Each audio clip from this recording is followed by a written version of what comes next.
Hello everybody, how you doing tonight? I'm doing well. First, I want to say thank you to everybody that supports my channel. Without you guys, this surely would not be happening. Today, well, let me also say, hit that subscribe button right there. If you're not a subscriber, hit that subscribe button. Got a lot of content on this channel, and I'm gonna keep putting a lot more on here. Today's topic is about the hover. Why the narcissist hovers you, why they always hover you, why they always recycle old supply, and excuse me, your perception of the narcissist having it going on and being irresistible. So, the hover. The hover, of course, is it's a vacuum cleaner, and they got the name because it's the strongest suction of a vacuum cleaner. And they call it the hover because, the narcissist is an expert at manipulation, and they're an expert at pulling you back in when you were out. Now, the narcissist, they recycle old supply, and excuse me, they're going to recycle you. After they discard you, they recycle everybody that allows them to come back. And the reason being is because the narcissist is not in as high demand as you may believe they are. See, we have this tendency to think that, because we thought the narcissist was so good looking and so charismatic, that we believed that, that person is just irresistible to everybody. And that we also believed that everybody else would gladly deal with all of their mess the same way we dealt with it. And that's where I want to help you shed some light on this topic right there. That no, absolutely not.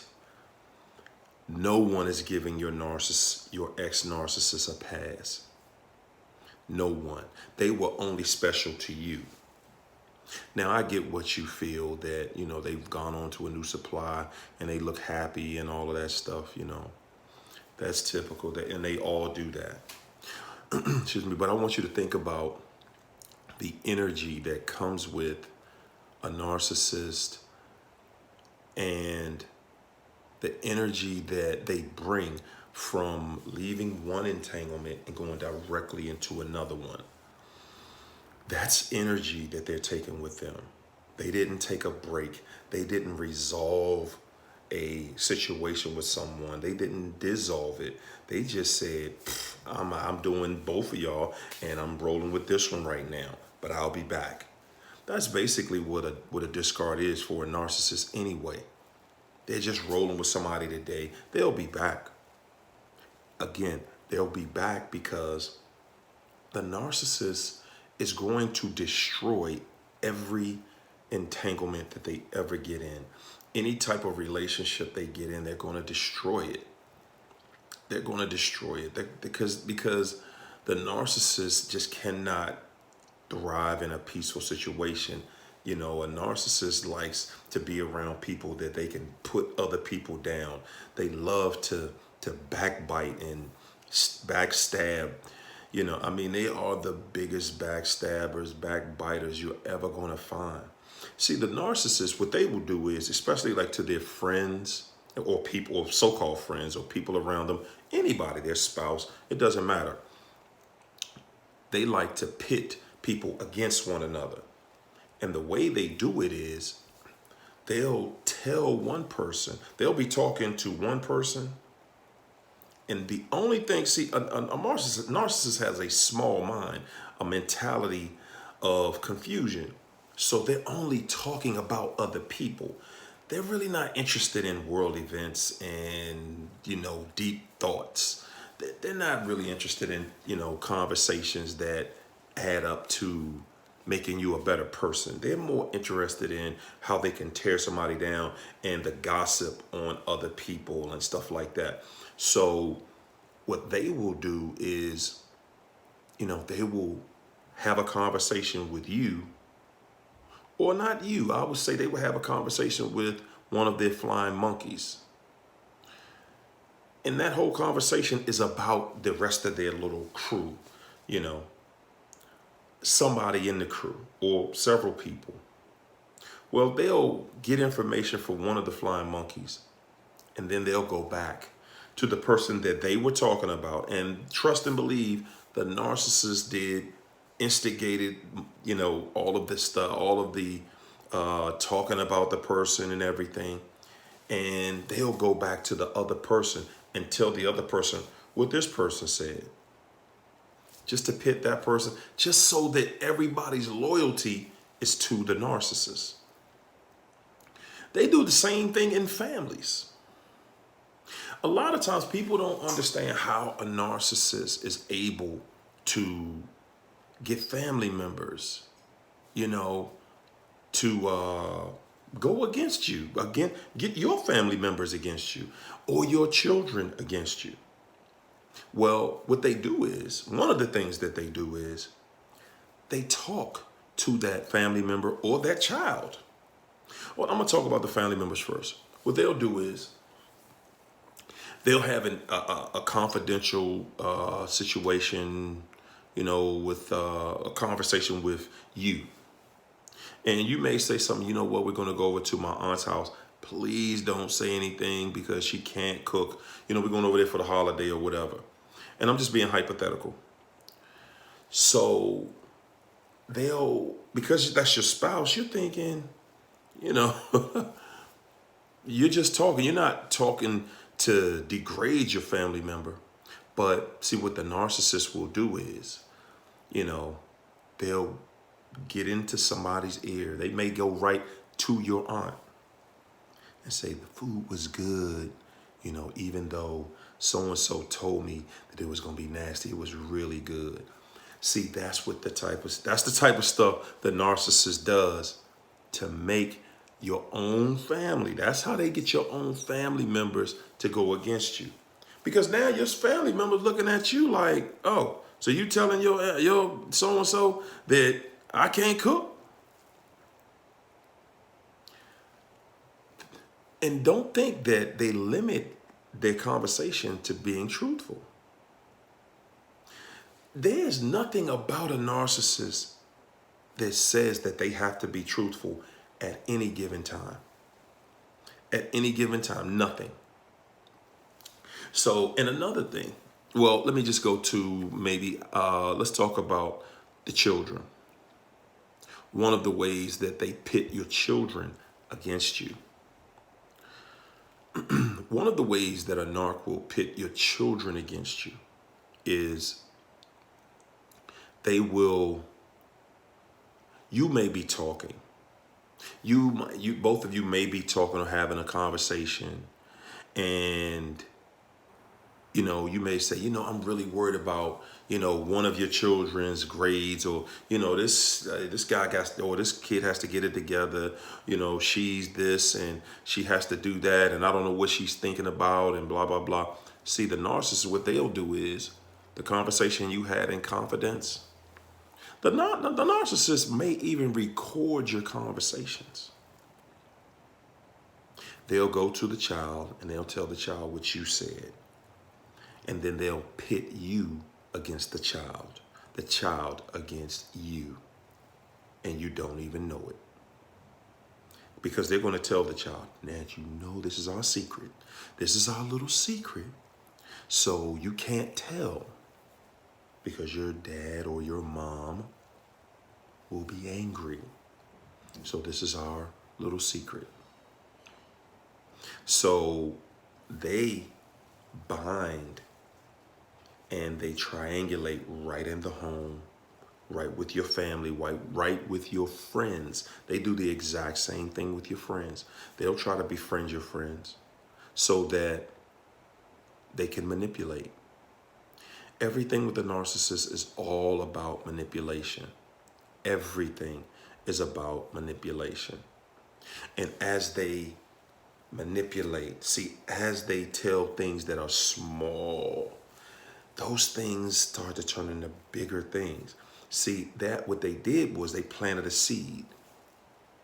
They planted a seed. That's all it's about with a narc. They want to plant seeds with your family, with your friends, with your children. They want to plant seeds of doubt because they know there's going to come a time when you're done with them. And like I said, this is all about the way they recycle. They recycle, and they have to recycle because they've done this everywhere they've gone. So they have to recycle. And, excuse me, the only person, again, that will deal with them is someone who is already either has feelings for them or had feelings. And see, that's why when they discard you, they give you no answers as to why you got discarded. It's totally, just a cliffhanger as to what's going on. You have no clue. Everything about a narcissist you're going to learn. They love being secretive. Everything about them is a big secret. Everything. It makes the narcissist feel special when they have something that you don't know. It makes them feel empowered because information is power. The narcissist takes their information and they use it against you. That's what gives it power. They're using information that you should know against you because you don't know in a situation that it should help you. But they're going to hurt you because that's their derivative. The narcissist, they are always going to be a situation where they're trying to tear you down. They're trying to just completely pull your situation apart. But like I was saying at the beginning of the video, the narcissist's main objective is always going to be, what can they do now to tear you down? How can they tear you down? How can they put you in a situation where, where you can't come back from this? How can they put you in a situation where you can't come back? That's their main objective because they know they will be back. They know they're going to be back because they know everybody has always discarded them. Everybody. They may leave so that they can say they left everybody else, but they only leave when they know, it's just a matter of time before they're going to be forced to leave. When they see that you're starting to wake up, they usually want to get out of there. And then they come back, oh, I miss you. I can't believe I did it. And, I just needed some time to think. And, they're going to have every, made up story you can ever imagine. But at the end of the day, remember, every time you take the narc back, the narc banks on being able to get back with you because they don't have anyone else. The narcissist does not have anyone that is they can just go out here and just flat out abuse and be themselves with, that's going to take them seriously. No, that's not a new person. That's someone who's been there for a while. Someone they've already devalued. Someone who they already know, this person has feelings for me so that I can start the torture process. And right now, it's a little more fun to torture this new person than it is with you. That's all. That's all it is. They didn't leave you to go love somebody. No, it's nothing like that. It's never like that. We'd like to, I'm not even going to say we'd like to think that. We actually think that way because that's how our minds are set up, because that's what we would be doing. We would be somewhere, if we were going to leave somebody, we're at least going to be in a better situation. Well, that's not what the narc does. They're not looking for a better situation as far as loving. They're looking for a better situation as far as how they can abuse somebody, how they can use somebody and they can abuse somebody. That's all it's about with them. You know, it's not a big situation where, oh man, I just can't live without that person. It's never like that. It's always just, hey, this person is letting me abuse them on a level you're not letting me abuse you. That's all. That's how a narcissist thinks. That's exactly how they think. So if you're wondering, okay, are they going to hover? Yes, they're going to hover. And it's guaranteed. They're going to hover because they know you want them to come back. They know that you want them to come back. And because they feel your energy. They know that you want them back. They know what to say because they know what they did not say before they left. They left everything just hanging. And they know that when they come back, they're coming back with an apology or just a sad story. They want you to feel sorry for them. They want to make you believe that they're going to love you in some type of way. You know, and it's going to be torture. It's going to be a lot worse than it was last time. Every time you take a narc back, it's like you were in hell in room number 1. The next time you're in hell, but it's in room number 2. The next time after that is room number 3, and so on and so on. Because that's all the narcissist is about. Taking you to hell and setting you on fire. And that is the exact way you're going to feel the entire time that you're dealing with a narcissist. They have to come back to you. Who else is going to allow the narcissist to put them in hell and just put them in fire and abuse them? Nobody in their right mind. Nobody that has self-respect and dignity. No. The only people that are going to let the narcissist do that are people who have a low self-esteem, who have a soft or non-existent boundary. The same way we did. We all did it. I did it. I thought I had boundaries. I didn't have any boundaries. None. And that's the perfect breeding ground for a narcissist to abuse. When they meet someone who has very soft or non-existent boundaries. So again, they're going to be back. That's what they do because nobody else is putting up with their mess. Okay? Nobody's putting up with their mess except you. You're the only one. You and a couple of the other ones that haven't figured it out yet. Everybody else in the world, you thinking your narc is out here just picking who they want? Pfft, that's definitely not happening. That's definitely not happening. Because the person that they want surely doesn't want them.